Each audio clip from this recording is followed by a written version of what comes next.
Welcome back to another Waters Ironworks. We're continuing on with our theme of nails and things from nails and how to make nails and make nail headers. This week is probably going to be a pretty short video. This is, I think, the easiest project that you can do blacksmithing. But the reason I want to highlight it is that this is one of the things that I've made the most money off of. And so I think it's a great project to consider if you're going to be at a show, you're going to be at an event with lots of children, and you're going to be doing demonstration blacksmithing, and you have an opportunity to sell things. And that is making nail swords. You can make them straight, you can make them curved, like this one. They take seconds to make. These are one heat projects. So what you're going to need to make these is a set of framing nails, duplex nails, double-headed nails. You'll see them kind of all with those names. And really the key to these nails is that you want the ones that have this double head structure, right? So one head, then a second head. These are great if you're putting stuff together temporarily because you go in with a hammer and it's easy to pull them back out of the wood. The nice thing about this two-headed structure is this is basically a hilt right there. So you've got your hilt built in. All you need to do to take this from a nail into a sword is to flatten it. So you get it hot, you pull it out, you hammer on it, it's flat, and you're done. And what that lets you do is you've got a very simple project. It's short. So if you've got kids who are 10 or below, who've got a short attention span, they can watch the whole thing.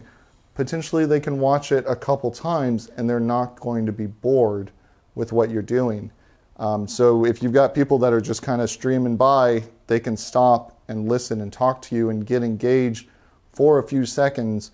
Whereas if you're making a project that takes 10 minutes and somebody comes by and you're 5 minutes into it, they've missed the beginning, they're not going to want to stick around for a whole new one to start. So I'll show you how to make these in a second. I'll show you kind of what my spiel is when I'm selling these. I buy these framing nails, Home Depot, Lowe's, whatever big box store you want. You can order them online. They're pretty cheap. This is a 1 pound, and these are the 8D nails, which I think makes for a pretty good size nail sword. I bought this box for $4.50, something like that. It comes with 84 nails in it. I charge $2 per nail sword, or I'll do sometimes 1 for 2, 3, 4, 5, which can be good if you've got, a larger family. They feel like they get a little bit of a savings buying a couple of these things. And so you can take a $4.50 investment in materials. You get 84 swords out of it. Say that you get $2 a piece for those swords. That's $168 minus your materials costs.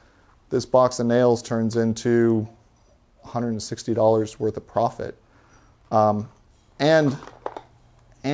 gives you an engaging, simple thing to do while you're demonstrating that'll pull people in and look at your table and look at the other things that you've got on it. And so it gives you an opportunity to upsell as well, the bigger, pricier objects that you've got.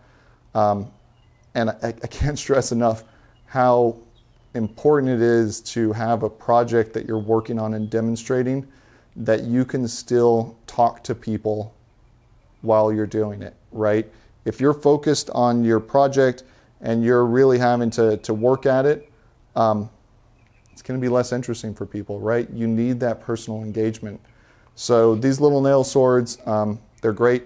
If you've got a younger kid who, a son, a daughter, a friend, something like that, who's doing some blacksmithing with you, this is also something that I've seen pretty young smiths making. So you could have, a 13-year-old kid who's demoing blacksmithing, making these nail swords, and the 6 to 8-year-old crowd is going to absolutely love that. So low pressure, great project. Super simple. Let me stop talking about it and go to the anvil, and I'll show you guys how to make a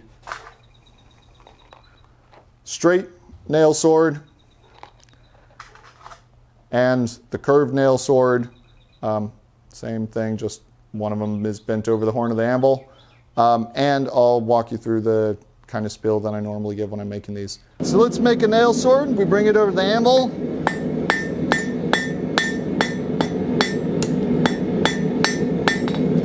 Give it a couple blows. You can even up the sides a little bit if you want.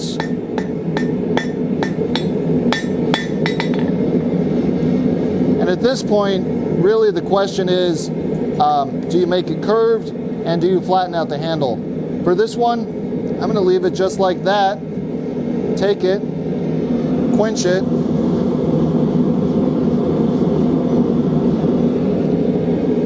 We're done. So super simple, one heat kind of project. I'm going to make one more of these. We'll flatten the whole thing so you can see what that looks like, and we'll curve it. So we've got a curved sword.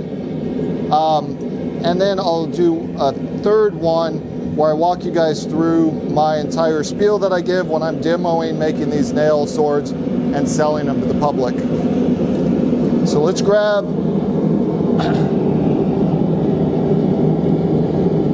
another one here.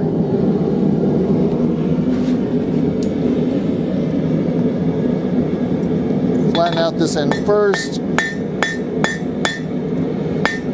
The trickiest part on these is spinning them around without dropping them somewhere.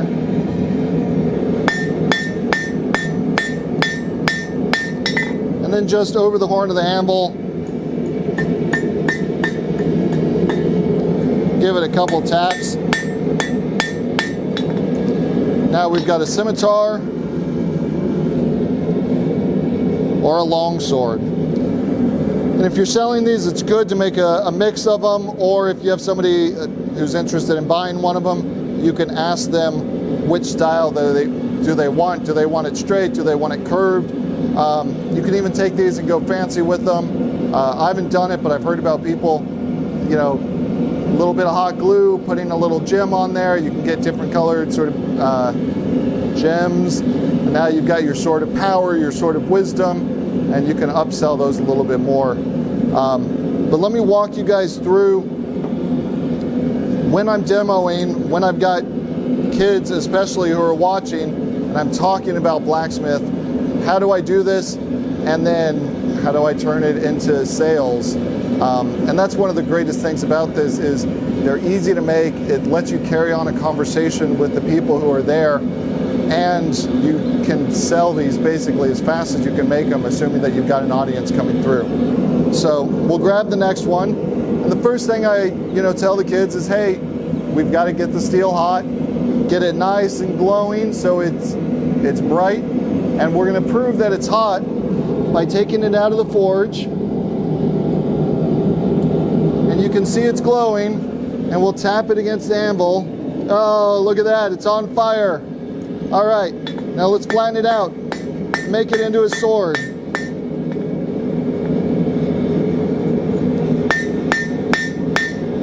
There we go. So this works just like Play-Doh. When you hammer it, you smush it. Steel, when it's hot, just like making Play-Doh. So now we've made our sword. We've got a little point on it. What do you guys think the next step is? Should I touch it? It's not glowing anymore. Do you think it's cool now? And the kids will be like, no, don't touch it. It's like, oh, well, should I lick it? They're like, no, don't lick it. All right, well, what should I do then? And then, you've got your quench tub, and they'll be like, oh, put it in the water. And you're like, that's right. So we take it, we put it in the water, look at its steam, shake it around in there. And look at that. Here's a nail sword. This is the important part. Would you like to hold it? And you give it to the kid so that they've got it in their hands. They now have this item they saw you make. And you can say to the parents, by the way, we're selling these. I normally do 1 for $2, 3 for $5. It's a small enough amount of money that if the kid's like, oh, can I please have this? The parents are going to have a hard time saying no. And as you saw, It's seconds to make these things, right? And it's letting you demo, it's letting you engage with the audience, so you can use this same period where you've got people excited and engaged to sell the other stuff that you might have at your table as well. So these little nail swords, straight or curved, are just wonderful products if you're going to be somewhere where you've got a lot of kids. If your audience is primarily adults, I wouldn't do the nail swords. You know, no adult is really going to want this. You can take these, and I've seen people do it where they get fancy, they go in and they'll grind edges on them. You know, the nails are good high carbon steel. You can go put a little wrap on it and make this thing pretty fancy. The time versus value you're going to get out of that, right? A really fancy one, are you going to be able to sell it for more money than you could just making these things? I kind of doubt it. I normally like to leave them just like this. You can add in putting some beeswax on them, and you know, the beeswax will flame up even when it's cooler. That can be a fun little add-on for the kids too, and then they see that, it's like, oh, it's a flaming sword. You know, so take it, practice, make a couple of them. The skills obviously aren't hard. This is really one where it's all about the interaction that you're having with your audience as a way to drive sales. So thank you guys so much. I hope this nail into a sword video was interesting and useful for you guys. If you do this at a show or an event and it works or it doesn't, drop a comment, let me know. I'd love to hear any feedback that you've got. Thanks so much for your time, and happy forging.